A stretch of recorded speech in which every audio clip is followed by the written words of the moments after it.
It feels as if it's been ages since I've been at this desk with the girl to my left, and I know she missed me a lot, but personally, I miss this desk a little more. Hello, I'm Riley Kapchuk. And I'm Gwen Good.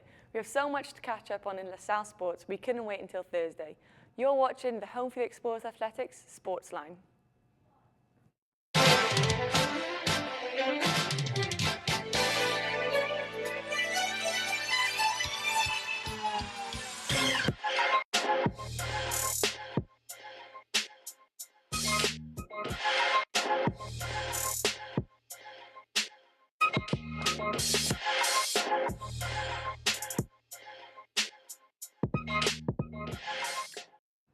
Welcome to SportsLine, back to bring you the Explorers sports you might have missed. And later, Dejah got a chance to sit down with a new player from our basketball team. Be sure to stay tuned for that. But first, let's take a look at our SportsLine top 3.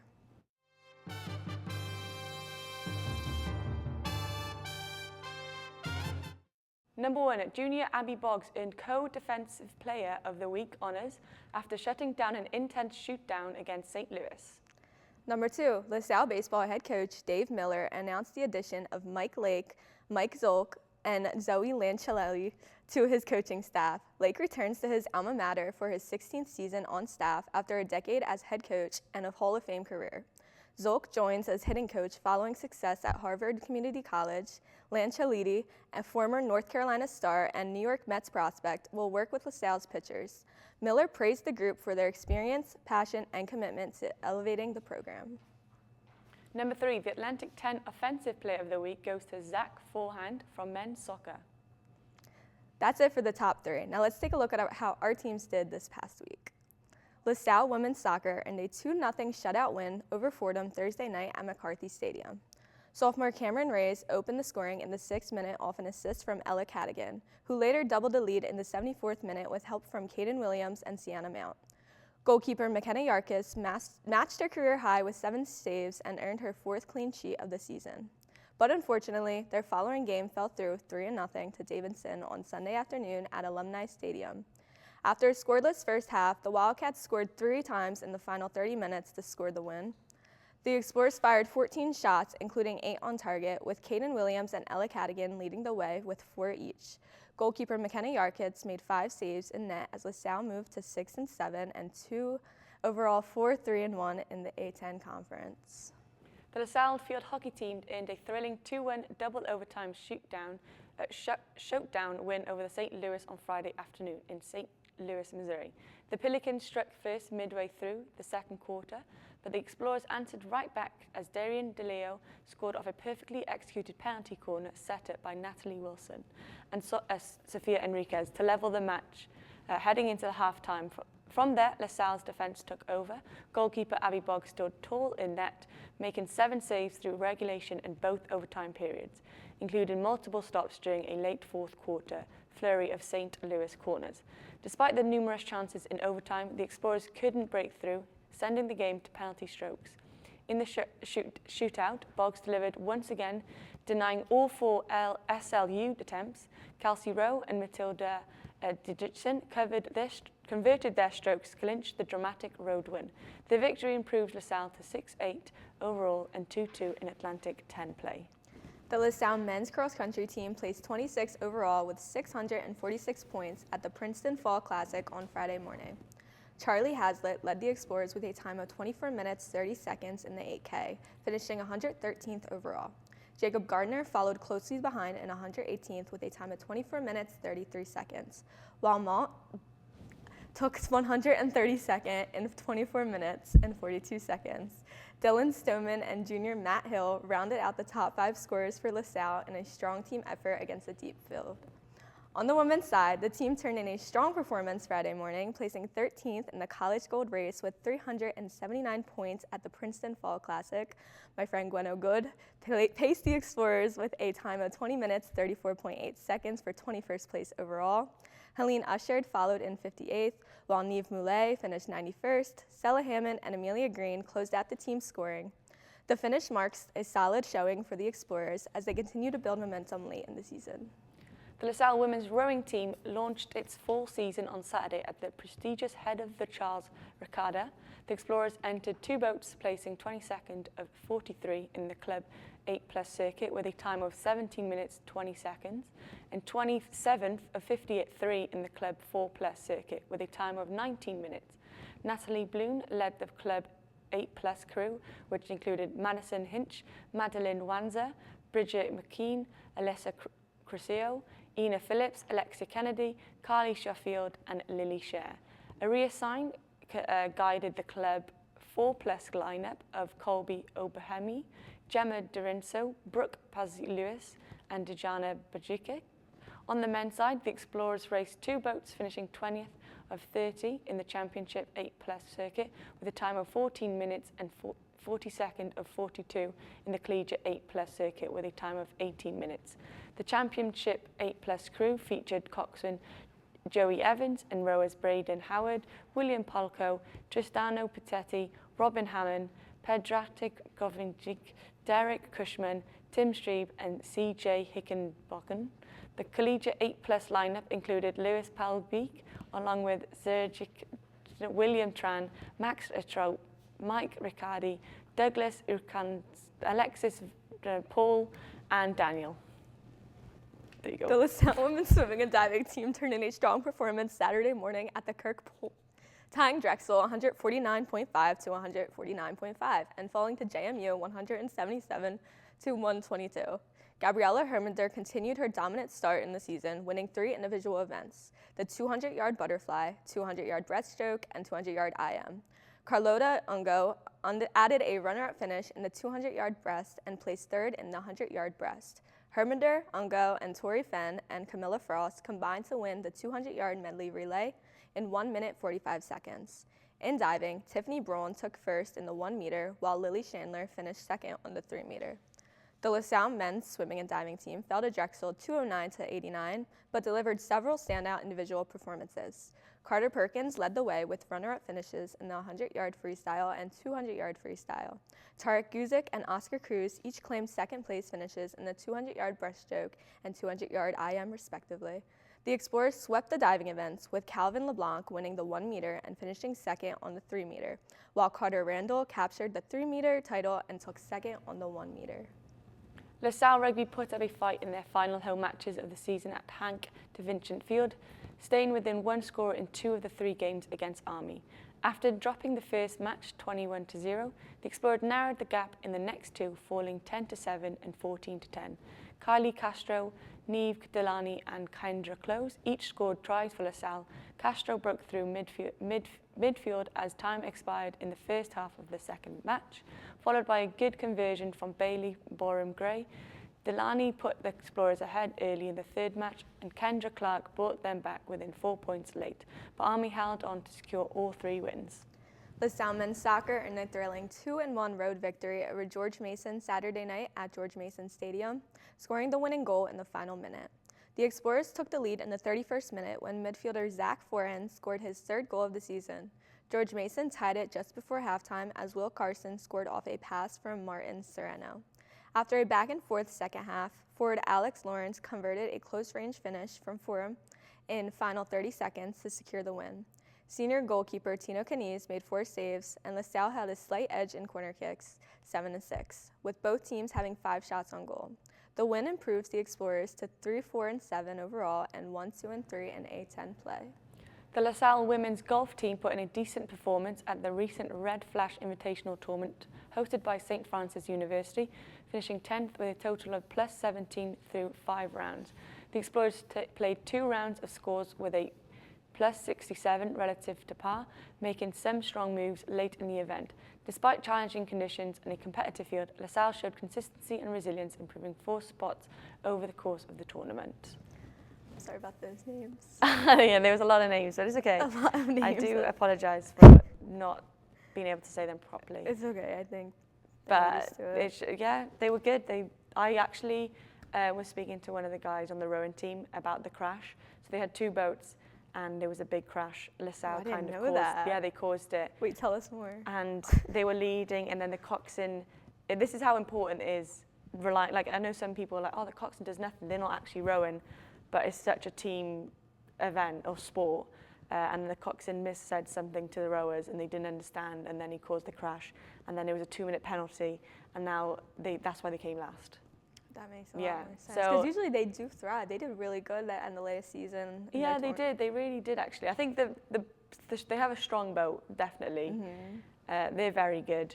And then they have, like, obviously a B boat, which isn't as good. But overall, they have a really strong team. Miscommunication can do that to you. Exactly. It's not just in those team sports with this, like, football and, I don't know, field hockey. It's in everything. Speaking of field hockey won. Yeah, I know. Field hockey won. They're on a winning streak, I think. Yeah, that is what we needed. We could have got that a little earlier in the season, but they're finding it now towards the end. Are they playoffs soon? They are coming up. They have to win a few more games to make it. And then one name I'm seeing a lot more this year than the previous years is Matilda. Matilda is a big benefit to their team. She's making these goals. She's stepping up. She's really I feel like she's getting that, like, upperclassman role, and she's stepping up. She's making these assists. She's a good guy. She's a good guy for I think there's definitely, like, a leadership or, like, the confidence you get from going from sophomore to junior, where people are relying on you. You're the upperclassman now.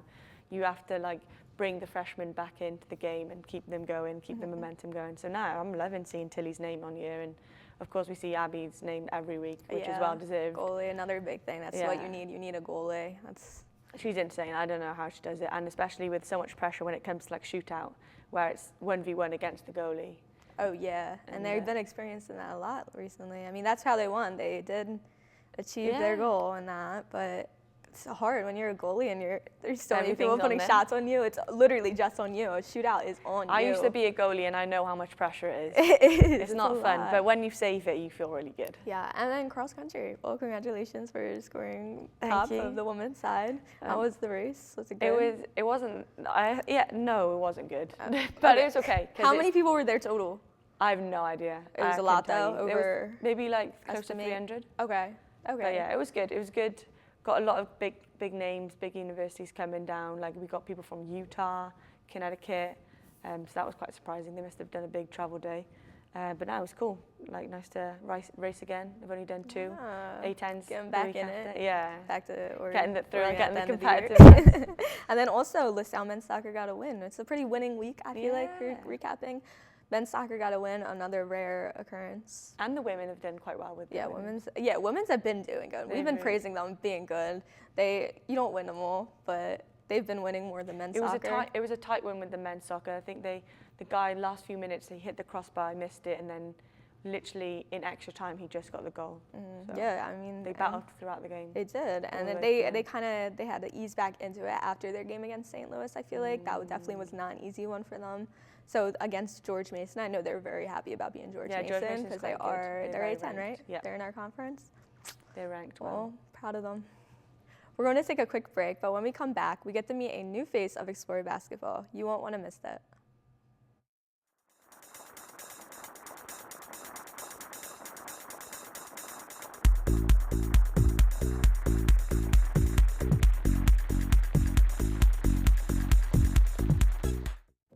When a child in your life requires intensive care, their health fragile, their condition complex, certified acute care pediatric and neonatal nurse practitioners will give you the information and support you need to make the best decisions for your child, while providing the critical care your child needs.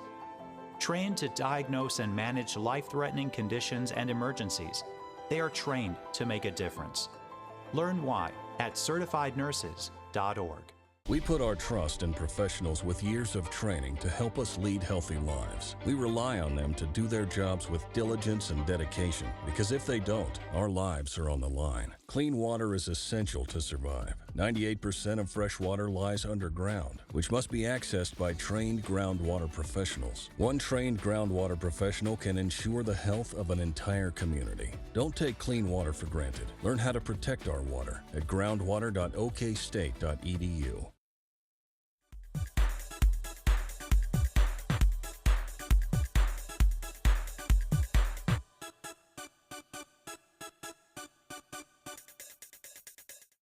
Back. For our interview this week, Dejah got to sit down with Jerome Brewer from the men's basketball team to learn more about their brand new season of Explorer Basketball. Take a look.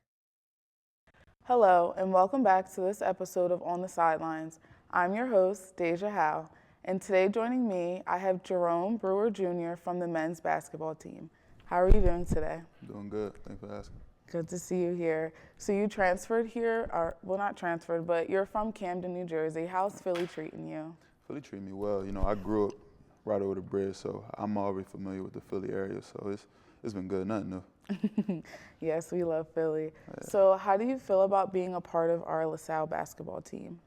Oh, I'm so excited being a part of the LaSalle basketball team. It's just, you know, LaSalle, coming out of high school, LaSalle always recruited me. And being here with Darius Nichols, it's just, he had a great plan for me. And I'm just excited to play with those guys that he brought with him from Raffin and the new guys that we had transfer here. And then I know that we're going to have a great season this year. I'm very excited about it. That's nice. I'm excited to see this season too. What skills do you bring to our team? So the skills I bring to the team, just really my toughness and my grit and tenacity, and just wanting to do whatever I need to do to basically for us to win. My shooting ability, my ability to be very versatile and take on smaller guards and, you know, be quick with slower bigs. So just my versatility to the game, I feel like it's going to impact LaSalle basketball a lot this upcoming season. Yes, and at your last university, Texas A&M, you had 10 of 17 from the field, 4 of 9 from the paint, with a career high of 32 points in one game. Yeah. I can only imagine what you're going to do here. Could you take me back to that time? Yeah, so that game right there, that was one of my best games in college basketball, actually, and it was against the school that I just left from in East State. And it was just really just my ultimate confidence. I had to talk to myself and my dad, and, you know, we just said what I got to do to be successful during that game. And, you know, my teammates had my back, and they found me. I was the hot hand during that game. And, you know, I just did what I had to do to be successful. Yeah, so you mentioned your dad. That's a nice segue. How have your parents helped you in your basketball journey? Oh, man, they helped me a lot. You know, my dad, he played basketball when he was in high school. He was a good player. And, you know, he just tell me what I need to do to be successful on and off the court. My mom, she plays a big part in that as well, just with the education part. Let me know that it's not all just about the game of basketball. You have to, you know, be successful in the classroom as well to be like in a way to keep playing the game of basketball. And, you know, that the game of basketball, it can get taken away from you within a second. You know, if you're not doing the right thing in the classroom, you know, it can be taken away from you. So just, they play a big part. And, you know, my dad, he real big on me and my brothers, and just doing the right thing each and every time I step on the court. So they play a vital role in my basketball career. Yeah, that your mom is definitely correct that everything starts in the classroom. So back in high school, you had many accomplishments. Could you take me back to those times and how you felt? Because you only lost one game in 2 seasons and had over 1,000 points and were divisional champs. Yeah, so Camden High basketball, my high school career, it was pretty good. You know, like growing up in Camden, New Jersey, I always said I wanted to play for Camden High, and it was something that was really big for me and my family, actually. You know, it's in our bloodline, playing at Camden High, and it was just amazing, you know, just playing against those guys in South Jersey, and, you know, traveling out to compete against national other teams, and, you know, actually winning and beating teams. Like, I remember we went to Massachusetts to play against Evan Mobley. He played for the Cavs now in the NBA. So it was very good. It was basically a dream come true, if I had to say. It was amazing. You know, I had my championship ring. It's just amazing. It was like I said, it was a dream come true. It was something that I wish I can go back to at times. It was just that amazing feeling, just doing what I had to do out there on the court. Right, so you definitely put in a lot of hard work. When did you realize basketball was for you? What age was that? I feel like probably really from the beginning. I started off playing football, but I transitioned into basketball when I was probably like 7, 8 years old. And ever since, I just, you know, just everything about the game, just, you know, hearing the net when you make an all-net shot, and just the ball bouncing, the sneakers squeaking on the court. I don't know, I'm like weird in that type with basketball. It's just like my affection for it, just like I love it so much. So just ever since I started playing and my dad put the ball in my hand, I knew that was going to be the sport where I'm continuing to, you know, grow in today. Oh, that's nice. You always know it at such a young age. Yeah. So how do you balance practice, class, and then having games coming up? How do you balance all of that? I actually like that question because I feel like being a student athlete, you know, that's something you need to do. Like a lot of people look at it as like it's an option or something. Like that's not an option. You know, you have to do that. And me personally, I just do it where, you know, just go to my classes. No matter if I'm feeling sick or I don't feel like we coming in from a late game the previous night and you got an 8 a.m. class, you just gotta get up and do it. It's levels to where you gotta be in regards to being successful. And like I told you earlier, it's not just about basketball. It's other things you need to do in order to just have the image for yourself and have people respect you and look at you at a certain way. So I manage it very well. It's it can be time consuming at times, but at the end of the day, it's not bad. It's good. Yeah, I feel like a lot of athletes, as long as you have good time management skills, it helps you get through a day. I agree. So you had an injury back in February during your 23-24 season. How has that affected you, and have you become such a great player? Yeah, it affected me a lot, actually, good way and a bad way. Obviously, I missed the whole season of college basketball, but at the end of the day, it affected me positive too, because I got to really sit down for the first time, and I feel like my whole basketball career, where I can see the game at a different view. I might not see moves that people doing while I'm actually playing. So like I said, I got a year to sit down, really just see what people are doing, and also just train, get better at my game, perfect my craft more, strengthen my body more, and just do what I got to do to be successful. And being at McNeese State, they really taught me a lot sitting out that whole year, like just the benefits and the things you need to do to move like a pro and train like a pro. And I'm thankful for those guys over there, and everything that I learned, I'm a transition here and relate that to the guys here at LaSalle University. Yes, you definitely will be a big impact on our team. Appreciate So through all that training and becoming so strong, what's a team that you're looking forward to versing this year? One team that I actually look forward to playing this year, really all the teams, but if I had to say in conference, St. Joe's, I've been big on those guys. It was almost a chance of me actually going there and playing for them. So definitely that game for sure. I actually, being at Texas A&M Commerce my sophomore year, before I did get hurt, we actually came down here in Philadelphia and we actually beat them at home. So that was a good thing for us. But yeah, I'm definitely looking forward to St. Joe's. And if I had to say non-conference, it would probably have to say Michigan. Michigan, that's a big game for us, and I'm sure it's going to be a lot of eyes watching that game. So we got to put on the show for sure. Yeah, I know LaSallians are looking forward to that game because they're our biggest rivals. But just some 2 fun questions real quick. What's your go-to pregame playlist?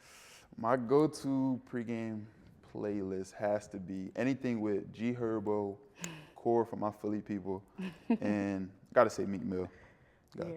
Yeah, we love Core in Philly. Okay, say them all. And then what's your favorite basketball team and player? So me personally, my favorite basketball team is the Lakers, and my favorite player is Kobe Bryant, R.I.P. Mamba. That's my guy. He just, like I said, my dad put the ball in my hand. My dad was just so big on him growing up, and that's all I watched, and he just a guy that was just in a household that his name was always being spoke about and spoke highly about, and just someone I look up to. Just his work ethic, his mentality, is just something that I live by. Whatever I do on the court, off the court, that's what I live up to, and that's my guy right there. R.I.P. Mamba, that's my guy. Yes, Kobe Bryant is definitely a good example for many athletes in general, not just for basketball. But I thank you for coming today. Unfortunately, that's all the time we have. I hope you have a great season, and we look forward to seeing you guys play this year. Thank you for having me. Thank you for coming. And that's all we have today. We're going to send it back to Gwen and Riley. We're going to take a quick break, but when we come back, we have all of this week's upcoming games. Stay tuned.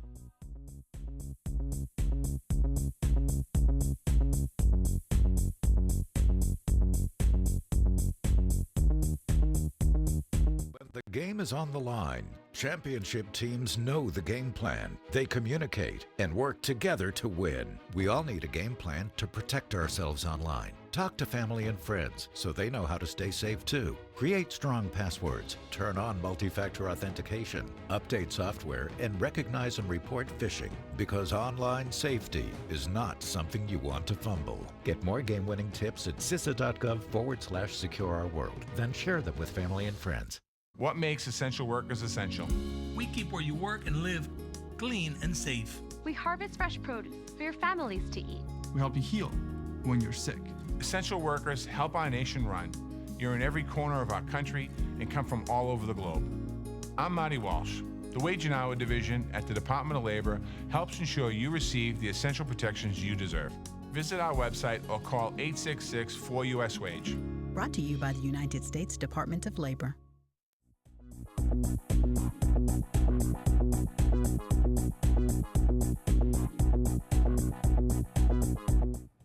Welcome back. We have a super busy week of Explore Sports, so here's what you have to look forward to.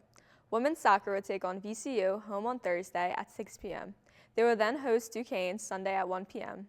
Field hockey will travel to Richmond, Virginia to also take on VCU Friday at 3 p.m. They'll return home Sunday to host LIU at noon. Men's soccer will travel to New York to play St. Bonaventure at 6 p.m. Friday. Lastly, men and women's cross country will be racing Friday at the Haverford Invitational, with the women starting at 4:45 and the men starting at 5. Men's and women rowing will compete at the head of the Schuylkill Regatta at the Schuylkill River Saturday, starting at noon. Women's golf will compete in the Lehigh Invitational Friday and Saturday, while the men's golf will be competing in the OBX Invitational Sunday, Monday, and Tuesday in North Carolina. Lastly, men's basketball start their season with an expedition game Wednesday at 6:30 against Ursinus. Yeah. D3 school, they're playing D3. We did that last year. I want to say it was maybe homecoming. We played Rosemont, and we. Oh. I think it's a little different when you put a D3 school up against a D1 Well, they kind of school. should win then. I hope so. I will be sad if they don't get thrashed. But maybe I wouldn't be sad. I'd be they confused. What are we wasting? No, but then maybe they're like trialing so many things. So like, hopefully they win. Yeah, that is why it's an expedition game. They're seeing what works. They're seeing like what they can do. Yeah. That's the main point of it being an expedition game. They're really just like, putting like who works best here, who works best against trying this, every position. this, that. Surely by now you'll know what position you are though. Yeah. But I don't know. And they play against each other all the time. Like they play like blue and gold. Like, yeah, they have, haven't I? We'll I'm just excited see. though. It's exciting. That just about wraps it up for us this episode. Find out more about LaSalle Athletics and upcoming games by visiting goexplorers.com. Also, check us out on Facebook at facebook.com/LaSalleTV and on Instagram at SportsLineLTV. We welcome you to send your thoughts and suggestions there. For our entire SportsLine team, I'm Riley Kavchuk. And I'm Gonna Good. Thanks for tuning in, and we'll see you at the game.